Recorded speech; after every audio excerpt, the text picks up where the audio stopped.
Hello friends, welcome to my channel Honey's kitchen. ఇవాళ మన special recipe ఏంటంటే chicken చేయబోతున్నానండి.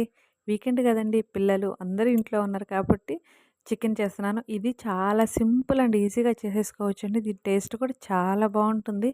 ఒక్కసారి ట్రై చేయండి.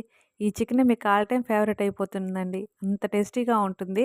చికెన్ అయితే చాలా బాగుంటుంది. ఓకేనా, ఇక ప్రాసెస్లోకి వెళ్ళిపోదాం.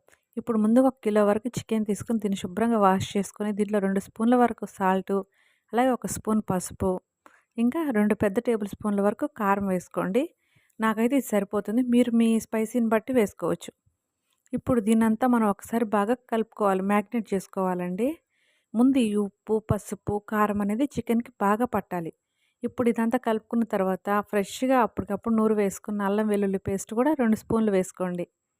దీని టేస్ట్ అయితే చాలా బాగుంటుంది. ఇప్పుడు ఈ అల్లం వెల్లుల్లి పేస్ట్ కూడా ఈ చికెన్కి పట్టేంత వరకు ఒక 2 to 3 మినిట్స్ వరకు బాగా కలుపుకోవాలండి. నేను చూపించిన విధంగానే వేసుకోండి. చికెన్ అనేది చాలా జ్యూసీగా వస్తుంది, టేస్ట్ కూడా చాలా బాగుంటుంది.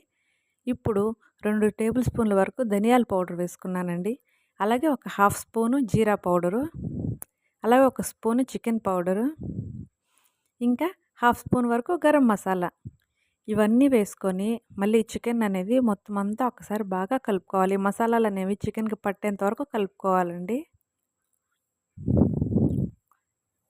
ఒక 2 to 3 మినిట్స్ పడుతుంది. నిదానంగా కలుపుకోండి. టేస్ట్ అయితే చాలా బాగుంటుంది. నేను చూపించిన విధంగా కొలతలతోనే వేసుకోండి, టేస్ట్ చాలా బాగుంటుంది. ఇప్పుడు మనం ఇలా కలిపేసి పెట్టుకున్నాం కదండి. ఇలా కలుపుకున్న తర్వాత దీంట్లో 2 టేబుల్ స్పూన్ల వరకు పెరుగు వేసుకోవాలండి. పెరుగు అనేది ముందు వేసేయకూడదు. వేస్తే మన ముక్కనే జ్యూసీగా ఉండదు. అన్ని మసాలాలు మొత్తం వేసుకొని కలుపుకున్న తర్వాత లాస్ట్లో పెరుగు వేసుకోవాలండి. ముక్కను కొంచెం ప్రెస్ చేసినట్టుగా ఈ పెరుగు అంతా ముక్కలకు పట్టేంత వరకు మనం నిదానంగా చేసుకోవాలండి. అప్పుడే దీని టేస్ట్ అంతా చాలా బాగుంటుంది. మన ముక్క కూడా జ్యూసీగా వస్తుంది. ఇప్పుడు ఇదంతా కలుపుకున్న తర్వాత మనం దీంట్లో ఒక హాఫ్ చెక్క వరకు నిమ్మకాయ వేసుకోండి. నిమ్మకాయ అంతా పిండేసుకొని మళ్ళీ దీన్ని ఒక్కసారి మొత్తం అంతా ఒకసారి బాగా కలుపుకొనేసి ఇలా వదిలేసేయాలి. ఈ మ్యాగ్నేట్ చేసి పెట్టిన చికెన్ అనేది మనకి హాఫ్ అన్ అవర్ అయినా పర్లేదండి, పక్కన ఉంచేయండి. మీకు ఇంకా కావాలంటే ఫ్రిడ్జ్లో అయినా పెట్టుకోవచ్చు. ఇప్పుడు ఒక మందపాటి బౌల్ తీసుకొని 1 టేబుల్ స్పూన్ వరకు ఆయిల్ వేసుకుని దీంట్లో 2 మీడియం సైజు ఉల్లిపాయలు వేస్తున్నానండి. పెద్దదైతే ఒకటైనా వేసుకోండి. నేను మీడియం సైజు కాబట్టి 2 ఉల్లిపాయలు వేసాను.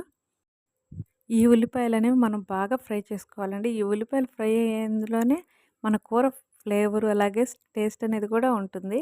ఇవి కొంచెం ఫ్రై అయిన తర్వాత దీంట్లో 2 పచ్చిమిర్చి చీలికలు వేసానండి. ఇవి కూడా మనం ఫ్రై చేసుకోవాలి. బాగా నీట్గా మీడియం మంట పెట్టుకొని ఫ్రై చేసుకోండి. ఇది ఇలా ఫ్రై అవుతున్నప్పుడు మనం ఇందులో ఒక 2 రెమ్మల వరకు కరివేపాకు తీసుకుందాం. ఈ కరివేపాకు కూడా ఫ్రై అయ్యేంత వరకు స్లోగా కలుపుకుంటూ చేసుకోవాలండి. చూడండి, మన ఉల్లిపాయలు అనేది కలర్ మారుతున్నాయి కదా. ఇవి పూర్తిగా గోల్డెన్ బ్రౌన్ కలర్ వచ్చేంత వరకు ఫ్రై చేసుకోవాలండి. అప్పుడే మన కూర అనేది 2 రోజులైనా కానీ బయట పెట్టుకుని ఏం కాదండి, పాడే అవ్వదు. ఇప్పుడు ఇలా ఫ్రై అయింది. దీంట్లోనే మనము 2 మీడియం సైజు టమాటాలు తీసుకున్నాం. మీ ఇష్టం అండి, పెద్ద సైజు అయినా తీసుకోండి. నేనైతే 2 మీడియం సైజు టమాటాలు సన్నగా కట్ చేసుకొని వీటిని బాగా మెత్తగా అయ్యేంత వరకు ఫ్రై చేసుకుందాం. చూడండి మన టమాటాలు అనేవి ఎలా ఫ్రై అయిపోయాయో. ఇప్పుడు దీంట్లో మనం ముందుగా మ్యాగ్నేట్ చేసుకున్న చికెన్ తీసుకొని వేసేసుకుందాం. వేసుకొని చికెన్ అనేది మొత్తం అంతా ఒక్కసారి బాగా కలుపుకోవాలండి. ఇప్పుడే దీంట్లో వాటర్ అనేవి పోసేయకండి, ఎందుకంటే ఆల్రెడీ మన చికెన్లో వాటర్ ఉంటుంది. ఇప్పుడు దీనికి మూత పెట్టేసుకొని ఒక 5 మినిట్స్ వదిలేసామనుకో మనకి చికెన్లో వాటరు అలాగే పెరుగులో వాటర్ అనేది వస్తాయి. చూడండి ఎలా వచ్చాయో. ఇప్పుడు ఇలా వాటర్ అంతా పైకి వచ్చిన తర్వాత మళ్ళీ ఒక్కసారి మొత్తం చికెన్ అంతా మనం బాగా కలుపుకోవాలండి. అడుగు నుంచి నీట్గా కలుపుకోవాలి, లేదంటే అడుగు అనేది పట్టేస్తుంది. అడుగు పట్టకుండా మనం కలుపుకుంటూ ఉండాలి. స్లోగా కలుపుకోండి, ముక్క అనేది నలిగిపోతుంది. ముక్క నలగకుండా నిదానంగా మొత్తం అంతా ఒకసారి మనం కలిపేసుకోవాలి. ఇలా కలిపేసుకొని మనం దీనికి మూత పెట్టేసి మళ్ళీ ఒక 10 మినిట్స్ కానీ ఉడికించుకున్నాం అనుకో దీనిలో వాటర్ అంతా బయటకు వచ్చేసి చికెన్ అనేది బాగా ఉడికిపోతుంది. చూసారు కదండి, ఈ చికెన్ అలాగే పెరుగులో వాటర్ అంతా బయటకు వచ్చి చికెన్ బాగా ఉడికిపోయింది. ఇప్పుడు దీంట్లో మీ గ్రేవీకి ఎంత వాటర్ అయితే కావాలో అంతవరకు వాటర్ అనేది పోసుకుని, అయితే ఒక గ్లాస్ వరకు పోసానండి. నాకు గ్రేవీ కన్సిస్టెన్సీకి ఈ వాటర్ అనేవి సరిపోతాయి. ఈ వాటర్ వేసుకొని మొత్తం అంతా ఒకసారి కలిపేసుకోవాలి. అంతేనండి, ఆల్మోస్ట్ మన చికెన్ కర్రీ అనేది రెడీ అయిపోయింది. చూడండి చాలా సింపుల్. ఇప్పుడు నేను దీని మీద కొంచెం అంత కొత్తిమీర, అలాగే కొంచెం అంత పుదీనా వేసుకుంటున్నానండి.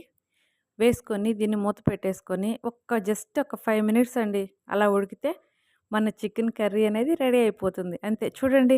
అబ్బా! కలర్ అయితే ఎంత బావుందో, చాలా కలర్‌ఫుల్‌గా వచ్చిందండి. కలరే కాదండి, టేస్ట్ కూడా అద్భుతంగా ఉంటుంది. ఒక్కసారి ట్రై చేయండి. మళ్ళీ మళ్ళీ మీరు ఇదే మెథడ్‌లో ట్రై చేస్తారు. ఇప్పుడు దీన్ని ఒక సర్వింగ్ బౌల్‌లో తీసుకొని సర్వ్ చేసుకుంటే మన చికెన్ గ్రేవీ కర్రీ అనేది రెడీ అయిపోయింది. చూసారు కదండీ! ఎంత బావుందో. ఒక్కసారి మీరు కూడా ట్రై చేసి మీ ఇంట్లో వాళ్ళకి పెట్టండి ఫ్రెండ్స్. టేస్ట్ చాలా బావుంటుంది. ఓకే అండి. మా వంటలు గనుక మీకు నచ్చినట్లయితే ప్లీజ్ అండి లైక్ చేయండి, షేర్ చేయండి, అలాగే సబ్స్క్రైబ్ చేసుకోండి. Thank you all.